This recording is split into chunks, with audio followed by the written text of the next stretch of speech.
All right, we're doing a review of Thor. Now, Thor is sort of an epic space fantasy. It's got a lot of Lord of the Rings. It starts off with some kind of epic Lord of the Rings narration. We get all that medieval type fantasy stuff. We have sort of the Game of Thrones politics with sibling rivalry and traditions being passed on to the son from the father. Uh, it's it starts off great, really great. It's got pretty great cast all around and kind of an all-star cast actually. It's got Chris Hemsworth as Thor, Natalie Portman as Jane Foster, Kat Dennings as Darcy, Tom Hiddleston as Loki, Jamie Alexander as Sif, Idris Elba, I believe that's how you say his name, as Heimdall, uh, Josh Dallas as Findal, Anthony Hopkins, and Ray Stevens. It's kind of funny. Idris Elba, or whatever you want to call him, he's in the Ghost Rider Spirit of Vengeance movie, and Ray Stevens is in Punisher Warzone. So it's got a very strong cast. Clark Gregg is in here, of course, uh, reprising his role as Agent Coulson and all that good stuff. We get Jeremy Rimmer. I don't remember how to pronounce his damn name, but he's in here playing Hawkeye. So we get our first look at Hawkeye, and it's pretty cool. Bad it is. There are some disappointments. I'll go over those in a minute. I'll go over those. But first, let's just talk about the good stuff. I like how it starts off, how it's really strong, uh, into this fantasy element type stuff. You get Odin talking to his sons Loki and Thor about one day they'll be king, and that with what comes up later in the film about Loki, being of the frost giants, being adopted when he was young, being, well, essentially taken and raised as Odin's own son. You find out, pretty much that Loki never had a chance to really become king. So when he's saying this, not only is it just very misleading, it also kind of gives Loki and Thor this mind frame that they have to outdo each other. So I found that pretty negative.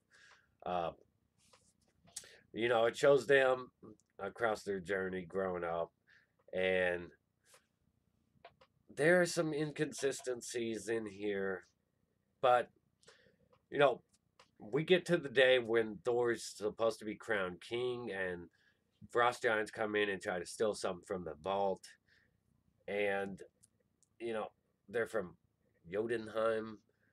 We get a lot of talk about the Nine Realms and all that stuff in here. A lot of great Thor mythologies, but we only get to see Thor actually wear the helmet briefly when he's about to be crowned.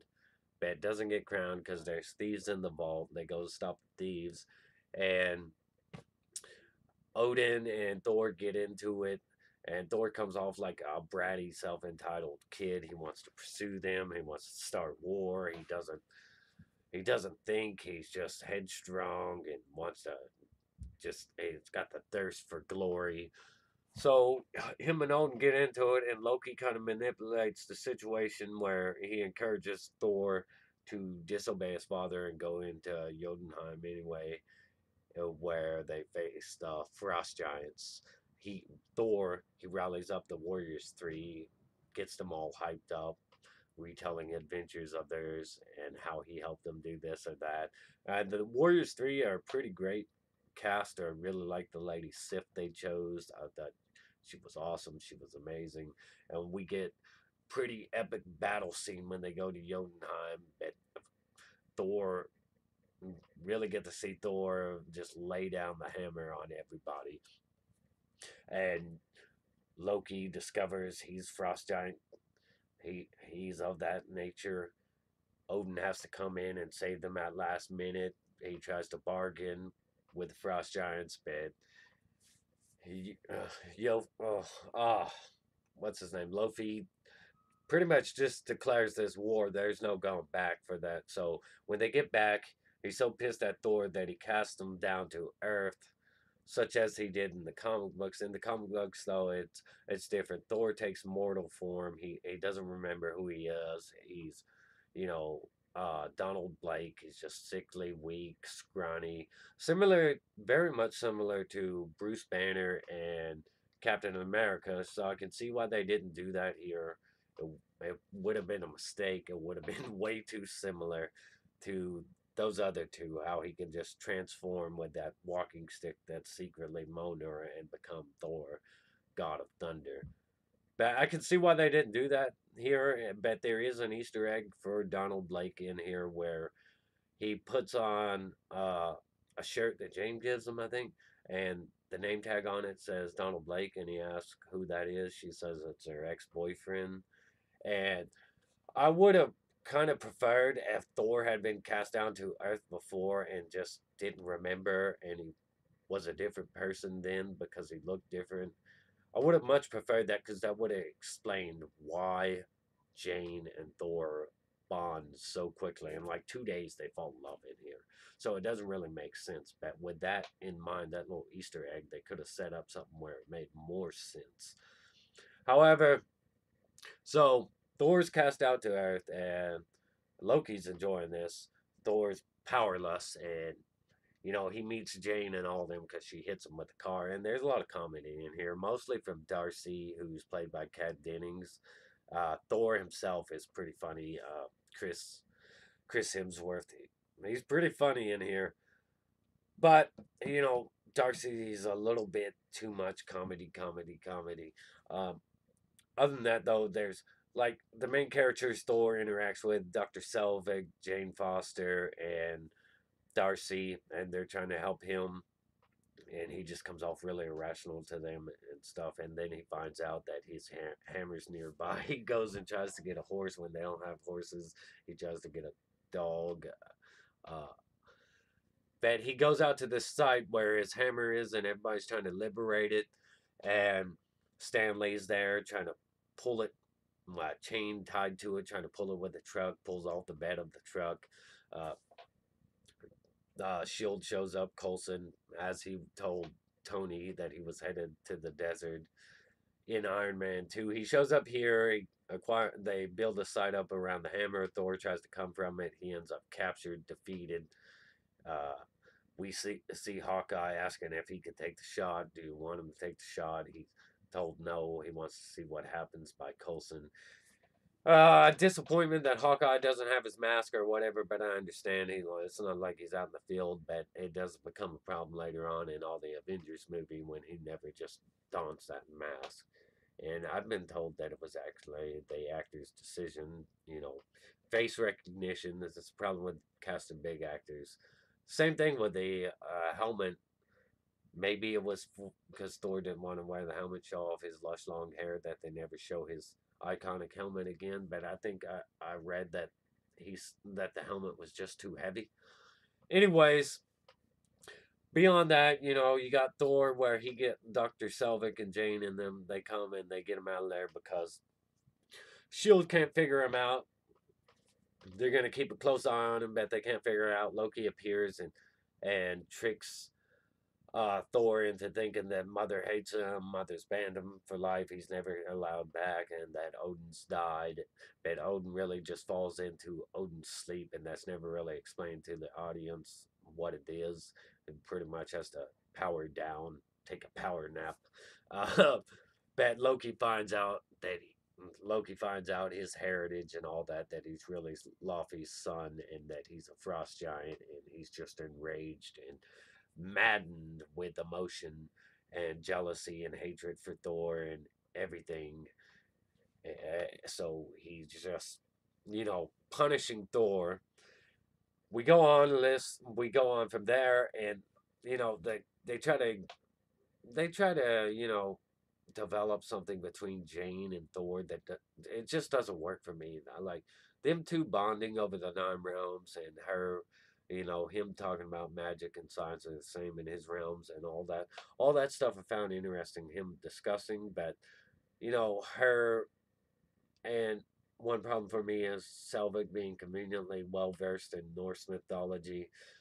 When you have Thor showing up, uh, and Jane's just she studies the stars and all that, and they kind of bond over that. But it just it feels like their love is so forced. Jane is incredibly miscast. Natalie Portman is a good actress, but she's no Jane. She doesn't work here. This story doesn't work here.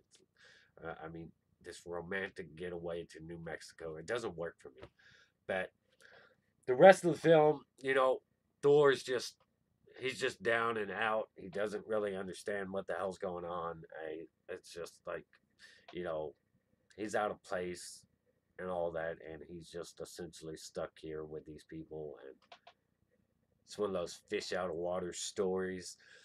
And there's a lot of comedy in here, a lot of good stuff, a lot. But eventually, the Warriors 3, they figure out that Loki's full of crap, and they go to Thor. Heimdall actually lets them through. He's like, he lets them through. I can't remember his exact line, but it was kind of funny. He says he has to honor his guard or whatever, and he cannot let them through. But he walks off, and they go through, and they meet up with Thor, and everybody else is convinced when they show up that he is what he says he is. He's not just some crazy person. And the thing is, as Loki also goes to Heimdall, like, I mean, he goes to Jotunheim and tries to bargain with Laufey to kill Odin in his sleep, only to betray Laufey. There's some inconsistencies here, though, because Loki's supposed to be known as a trickster to everybody, and everybody's just like trusting him so much here in Asgard. Back in Midgard, though, the Warriors 3 and Thor team up, and Loki sends the Destroyer after they freeze Heimdall. He sends the Destroyer to fight Thor, and Thor just he kind of walks up to him and tells him, not to punish anybody but me and all that. And he gets killed immediately because Loki doesn't give a damn anymore. Loki does not give a damn anymore. He just knocks the shit out of Thor, leaves Thor dead. Jane freaks out. Uh, Problem here though is when the destroyer does show up, though we do see Agent Sitwell with Coulson when they and there's a funny line in there about is that one of Stark's, and he's like, I don't know, he never tells me anything. So that was pretty funny. Clark Gregg's always great, always always a damn treat, whatever you want to call it. Awesome to see.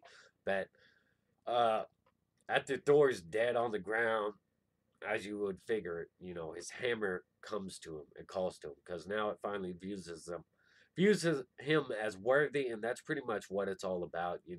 Thor has to learn some humility, and I guess he did by just feeling cast out by everybody and just left in this strange world. I guess he learned humility, kinda, sort of. He did make the sacrifice, much like Captain America and Tony Stark tried to. So, yeah, I guess that works. But he gets his hammer and immediately powered up, and it gets pretty badass there for a little bit. But Jane's reaction to when he rises up, Natalie Portman, the way the line's delivered, where she says, "Oh my God," it's it's horrible. It's horrible. It's completely horrible. But anyways, he defeats the Destroyer. He returns to Asgard with the Warriors 3. He promises Jane he'll be back. They share a passionate kiss. And in that kiss, you can really just see that this whole relationship is really just based off lust, honestly. I mean, Thor gets pretty sexualized by the women in here. Something feminists don't seem to acknowledge until it's a woman being sexualized. But hey, whatever. Back at back to Asgard. On the Thor makes the ultimate decision to destroy the Bifrost Bridge to prevent Loki from getting back to Earth. Man, during their confrontation, one thing really bugged me is what triggers Thor is Loki saying, "Oh, what changed you? What made you soft? Was it that woman?" I mean, why are we supposed to feel so attached to this relationship? Why are we supposed to believe they're so attached to that relationship? It didn't work. It didn't work for me. But ultimately, Odin wakes up and he goes to save his two sons as they're hanging off the bridge. And like he catches them after the bridge is shattered. By the way, the Bifrost Bridge looks badass. It looks like stained glass badass. And when the Warriors 3 and Thor travel back to Asgard, the visuals, it's like sliders on steroids when they're traveling between dimensions. It's pretty badass. Uh, and Asgard is beautiful. It looks absolutely beautiful. I wish we would have seen more of it, but unfortunately, we spent the first half of this movie all immersed in the Asgardian world and the nine, talk about the nine realms and all that good stuff. We go from epic like space fantasy to being stuck in the desert, being stuck in New Mexico. It's boring. Like it's an uneven shift. It just feels uneven. Even though that's supposed to be the narrative, he's got to go to Earth. He's got to learn humility. There could have been better ways to flesh that out and handle it, but this is what you get. So there's a heartbreaking scene in there where Loki just lets himself drop because he just can't be saved. He doesn't. He's ashamed of himself or whatever. And he just lets himself drop. So Thor and Odin mourn Loki, and we see the aftermath of that. Thor can't get back to Jane. He talks to Heimdall about it, how she's doing. He's watching over her for him, and he says she misses you and all that. He can't get back there because he broke the Bifrost Bridge, the only way they travel between other realms. So ultimately, we have Odin telling Thor that he's proud of him, and that was a really nice scene right there. But a lot of the things, just the romance they try to push upon you, it didn't work for me. The shifting from Asgard to New Mexico and being stuck there, that didn't work for me. The race changing of Heimdall, I like the actor. I think he's awesome, and I liked his performance in here. I liked when he stood up against Loki and the guards, and how he just walked off and let the Warriors 3 through. I like that stuff. But, Heimdall in the comics, he's like this red-headed, bearded white dude, and all this is in Norse mythology. So, race-changing characters, especially in this situation, this is all like Viking and Norse lore. It's not something you would do in a Black Panther movie, so it really, it doesn't make sense to do it here, and that's one of the defense people usually use when it comes to race changing characters. Well, if it's not in their culture specifically, then it's okay to race change them. That's the defense they use, like when you pose questions against Black Panther, or when you say something. Well, what if I were to race change Luke Cage? How would you feel about that? Like that the defense they use. Well, Harlem's in his culture, and it's all built into his culture, but they always use that culture defense. And here, you got the situation where this is in Viking culture, but Heimdall is race changed. Uh, so, the movie had some good scores. The music was good. Asgard was really beautiful. The Bifrost Bridge was really beautiful. The Warriors 3 were well done, especially Lady Sif. Awesome. Chris Hemsworth is an amazing Thor. You know, there were all kinds of things that were great in here. And then there where your romance that doesn't work, you fall in love over 2 days, that just didn't work. Natalie Portman she just miscast for me. And Darcy she's an irrelevant character that takes up a lot of time and makes a lot of jokes. Sure, they're funny to a certain extent. Uh, it's Selvig was an interesting character. I liked him. The final scene in here is Loki posing as Selvig, meeting with Nick Fury, and getting his hands on the Tesseract. So that was cool, and we see the end credits say Thor will return in the Avengers. And at this point in time, you had to be like, "Whoa, man, a team up movie! Like this is gonna happen. This is real." This is awesome. But I'd rate this movie a 6 out of 10. Uh, it was good. It was awesome. Could have been better in a lot of ways. Uh, more exploration of the 9 realms or something. Something could have had something more, something better. It would have been awesome. It's okay as it is. It's good as it is. 6 out of 10 could be better. So like, subscribe. Well, smash that like with a hammer, with the Thor hammer. Just smash the hell out of that like button. And subscribe. Check out my PayPal me link. I'm not monetized. If you want to support my channel, that's a way to do so. But thanks for viewing. I rambled on too long, so stay awesome. Rock on. Check out my other videos, by the way.